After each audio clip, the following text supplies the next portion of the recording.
अस्सलामुअलैकुम dear students. Week 12 हमारा start हो गया है आज। Today is Monday, so we are having a first class of our 12th week of online teaching. So अब इस लेक्चर में मैं कैप्स्टर्स आपको इंट्रोड्यूस करूँगा। That is we are just starting chapter number 6 today. Chapter number 4 किया था हमने last time, और उस चैप्टर में हमने किए थे maximum power transfer, last topic जो हमने किया था। तो कन्वेंशनल क्लास होती है ना मेरी, अगर तो मैं क्या करता हूँ कि हमेशा हर लेक्चर के अंदर पिछली प्रीवियस क्लास का लेक्चर कोई ना कोई रिपीट करके आगे की तरफ लेके चलता हूँ दूसरे टॉपिक्स को।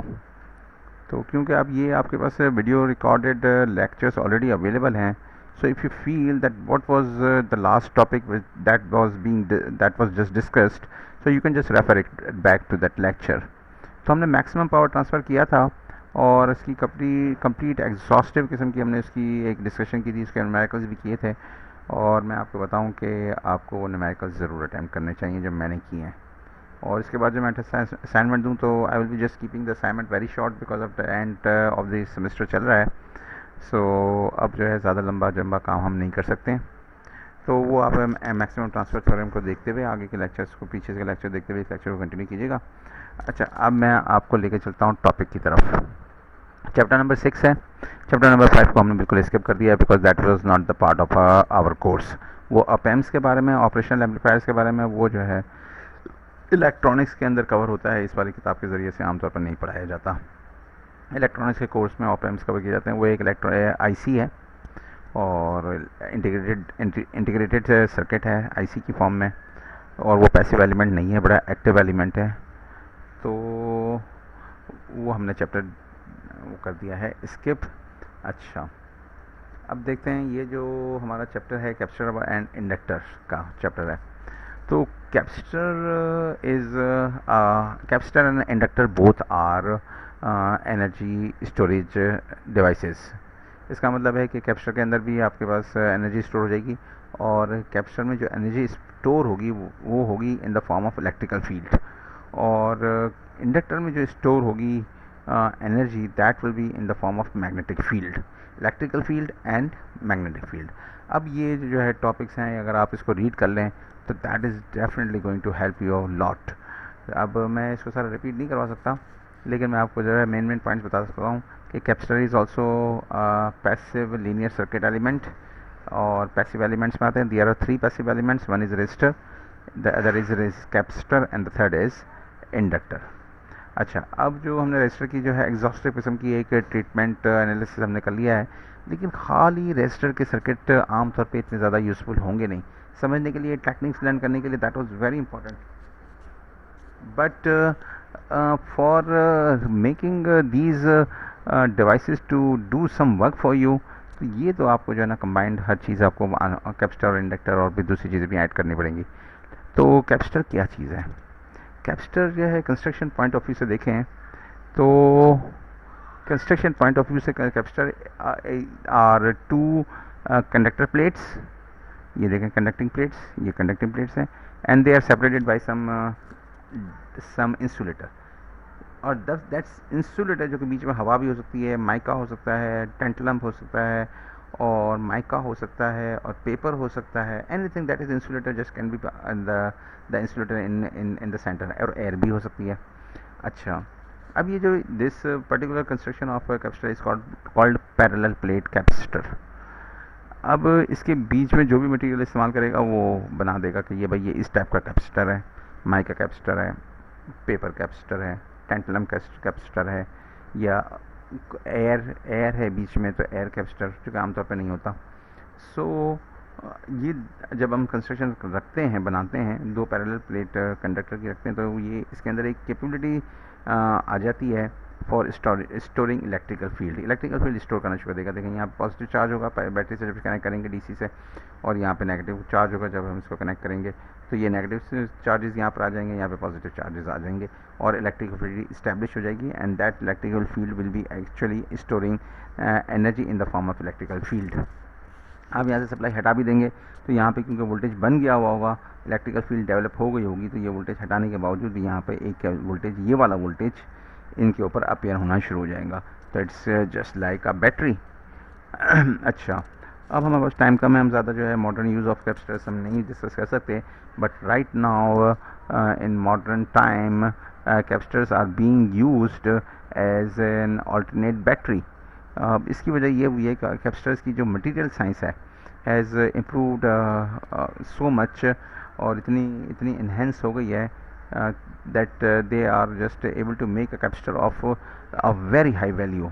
और कैपेसिटर्स की जो वैल्यू होती है वो फेराड में होती है, और फेराड वो किसी साइंटिस्ट का नाम था, वो आप यहाँ पे पढ़ सकते हैं। तो जो जो इस पर जो चार्ज स्टोर्ड है is directly proportional to the voltage, ये इसकी इक्वेशन है, Q is directly proportional to the voltage. अच्छा, अब जो है इसके अंदर ये this C is the proportionality constant and it's a ratio of Q upon V. So this proportionality constant is called capacitance of the capacitor. तो इसकी जो फिजिकल कैरेक्टरिस्टिक्स होंगी वो आपको डिक्टेट करेंगी कि what is the value of this capacitance, और यही इस कैपेसिटर की वैल्यू कहलाएगी कि, और ये फेराड में होगी। ये देखें यहाँ पर ये फेराड में होगी, in the honour of English physicist Michael Faraday.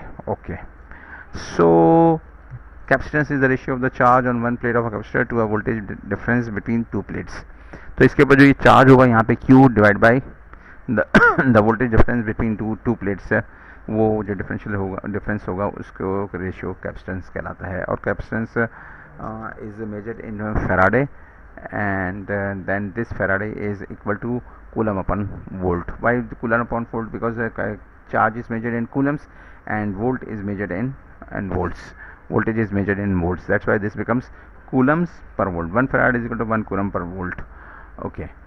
So अब जो है इसकी फिजिकल कंस्ट्रक्शन के हिसाब से इसकी कैपेसिटर की अगर वैल्यू देखें तो जितना एरिया इस कैपेसिटर इस प्लेट का, ये एरिया एक साइड एक प्लेट का कैपेसिटर एरिया, रेक्टेंगुलर एरिया जितना होगा उसके डायरेक्टली प्रोपोर्शनल होगी कैपेसिटेंस, और जितना उसके दरमियान डिस्टेंस होगा that will be the inversely proportional, इससे कैपेसिटेंस की इन्वर्सली प्रोपोर्शनल होगी। अच्छा, this epsilon is the permittivity of the dielectric material. जो इसके बीच में मटेरियल होगा वो डिफाइन करेगा कि भाई ये वो भी डायरेक्टली प्रोपोर्शनल होगा, इससे C will be directly proportional to that permittivity. तो अगर ये मटेरियल आप अच्छा वाला इस्तेमाल करेंगे, अच्छा वाला मतलब है कि जिसकी परमिटिविटी ज़्यादा है, तो definitely it is going to give you the higher capacitance. और सही है, ये बड़ी लंबी चौड़ी डिटेल है। अच्छा, the surface area of the plates A हो गया, the spacing between the plates D हो गया, the permittivity of the material ये E हो गया, एप्सिलॉन हो गया।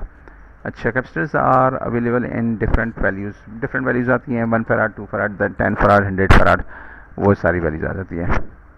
अच्छा, अब ये पैसिव साइन कन्वेंशन है, वेरिएबल कैपेसिटर, ये फिक्स नहीं, पैसिव साइन कन्वेंशन नहीं है, ये फिक्स कैपेसिटर, ये वेरिएबल कैपेसिटर का ये कैपेसिटर का सिंबल है, ये वेरिएबल कैपेसिटर का सिंबल है। एक तो इसका प्लस टर्मिनल होता है एक माइनस टर्मिनल होता है। ये कैपेसिटर की कुछ शक्लें हैं, और ये ट्रिमर है, इसका मतलब है वेरिएबल कैपेसिटर है। अच्छा, अब देखें इसके ये जो है equation 6.1, I is what? I is dq upon dt. तो dq upon dt is I। तो हमारी जो बेसिक इक्वेशन है 6.1 क्या है, कैपेसिटर की ये वाली इक्वेशन है, इसको dq by dt कर देंगे तो ये क्या हो जाएगा, C, because C is a constant, dv upon dt। तो ये हो गया dq upon dt, C dv upon dt। ये मैंने फिर 6.1 में से आपको दिखाया।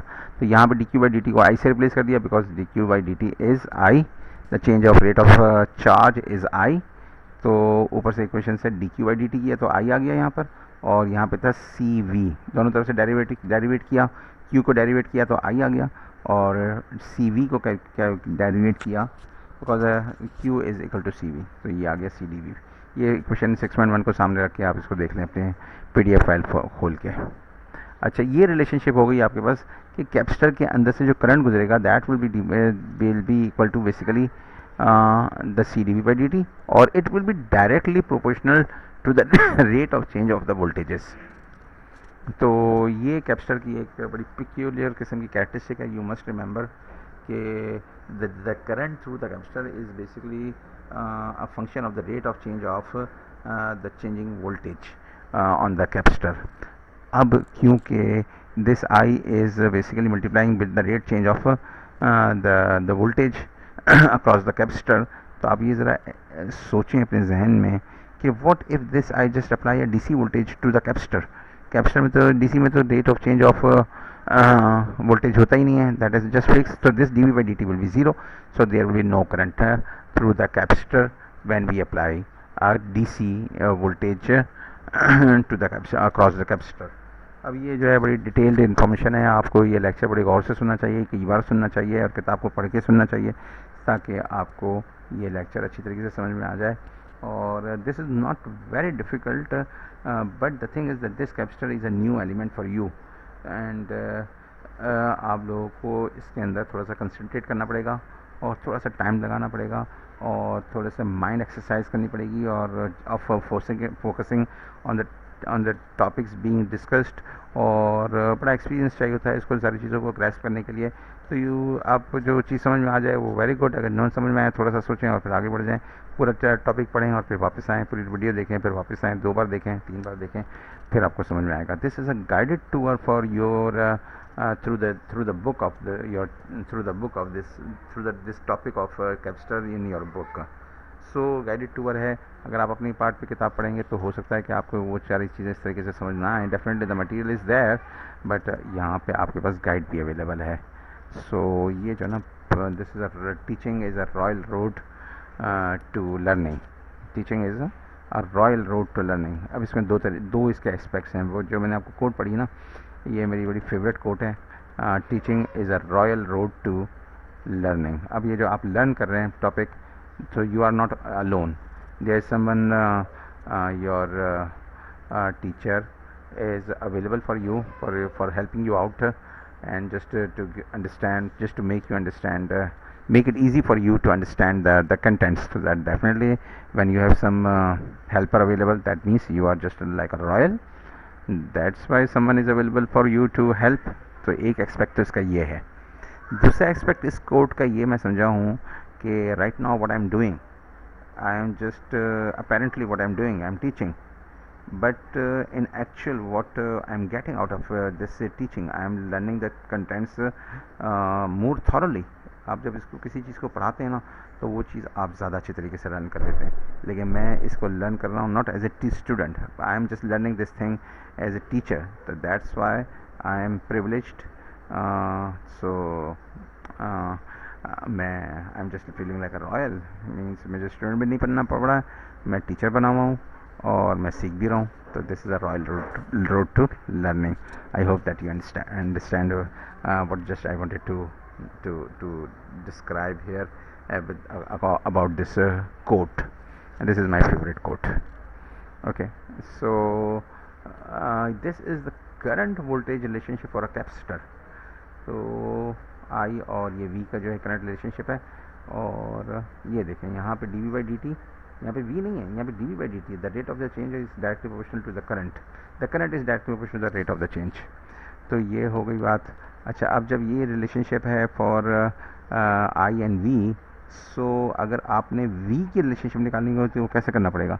आप यहाँ पे इसको इंटीग्रल लगाएंगे, c को 1/c कर देंगे तो ये हो गया 1/c. i के ऊपर इंटीग्रल लगा दिया, यहाँ पे आपके पास सिर्फ बच जाएगा dv का इंटीग्रल लगाएंगे तो क्या हो जाएगा, v हो जाएगा. सो ये हो गया आपके पास रिलेशनशिप. अच्छा, because capacitor is energy storage device. अब यहाँ पे जितना भी इसका करंट गुजरता जाएगा, जितनी देर के लिए गुजरेगा उतना ज़्यादा वोल्टेज यहाँ पे डेवलप होता रहेगा.